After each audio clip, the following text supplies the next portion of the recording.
I'm here with Andreas Keller, who is a Vice President of ETUCE from the GEW Union in Germany. And we're going to be talking about the Bologna process and the upcoming ministerial meeting in Rome. Now, you actually represented some of the central bodies that govern the Bologna process. Let's talk a bit, just what is this communiqué that's going to come out from the meeting in Rome in June? What's been put together? The Bologna process has been launched 20 years ago in Bologna in 1999.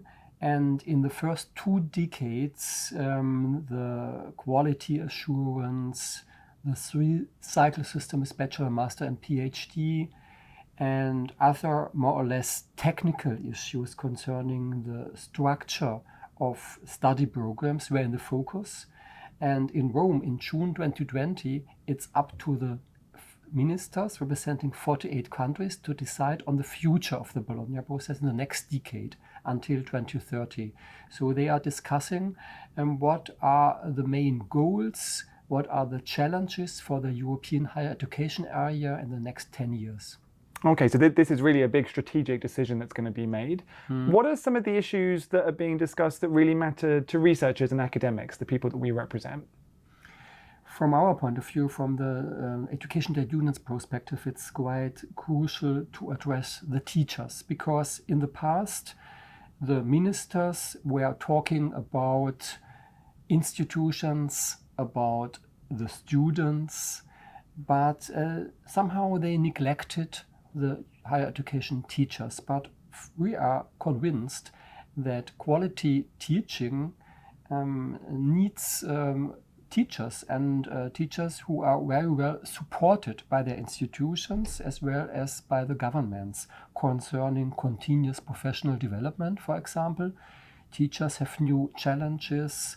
We are talking about student-centered learning, about digital education. Student bodies are more and more diverse, and teachers are to be enabled to cope with these challenges, and therefore they need a better support. These are topics that we talk about at national level, at European level a lot. There's a question around teacher support in the higher education sector. How does that fit in with the Bologna process? What's going to be the impact of the communiqué on teacher support? I mean, maybe good, maybe bad, but how would that work? We are quite happy that the teacher support issue has been included in the draft communiqué, which we have got. And the challenge is now that the statement is clearer. So what we expect is that the ministers agree on decent working conditions, for example, for teachers. The problem is that nowadays in many countries, teachers are concerned by fixed-term contracts. And we need permanent jobs for permanent tasks, and we need reliable career paths for early stage teachers and researchers. This could be a challenge to address the conditions, the environment for teachers in order to enable them to do a good job.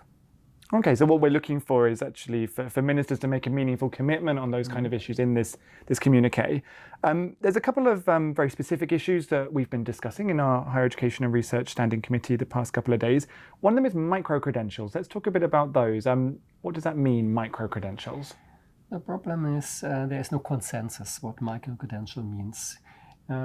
First of all, it means something like a credit for studies apart from the usual degrees we have as bachelor and master. And from our point of view, the micro-credentials are quite ambiguous. On one hand, it could be helpful to have these micro-credentials in further education driven by universities or in digital education, because then students would be more flexible to move from one university to another university. On the other hand, we have the fear that students could be supposed to study just these skills and knowledges which they need from an employer's perspective. So some employers could have the expectation that students do not need a whole study program. They just need some skills in order to do the tasks on their working place. And we are not satisfied with this idea. And therefore, the challenge is to be more precise, to define what micro-credentials be, what the risks are, and what the opportunities are. So we see a situation there actually where that it's quite a technical issue around micro-credentials, but it really touches on this whole question about what are the fundamental values of higher education, what is the point of it? And that's also something that the Bologna process is committed to on paper. How do you see that developing around the communiqué?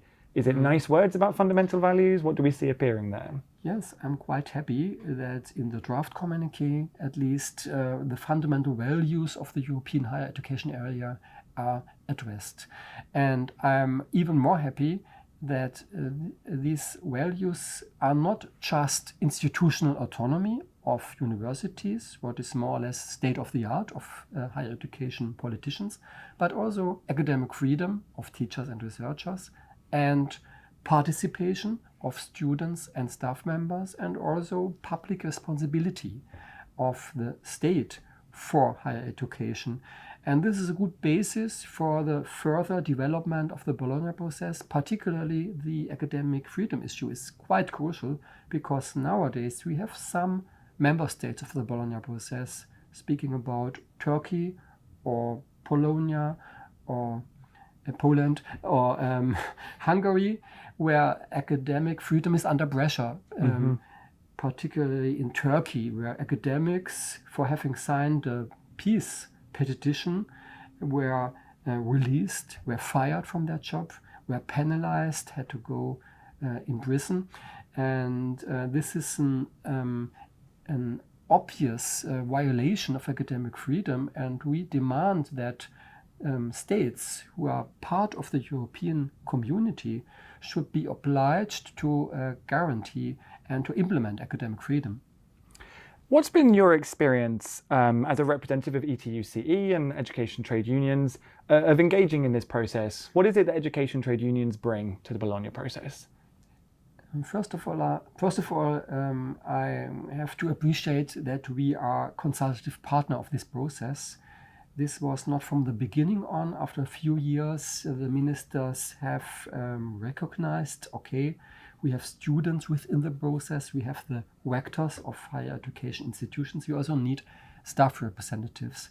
But on the other hand, we are just a consultative member, and we do not belong to the so-called E4 group. The E4 group is a group which represents quality assurance agencies, which represents students, which represents universities, but the teachers are not part of this E4 group, which has a crucial role and responsibility in driving the Bologna process. And therefore, we demand to get a stronger role, and that we not just are heard in the meetings, but that we are also involved when decisions are being taken. And this is therefore it's just a lot of work to be done. Okay, so there's interesting warm words on values and on quality, but more work to be done about getting our voice raised. Thank you very much, Andreas. You're welcome. Thank you.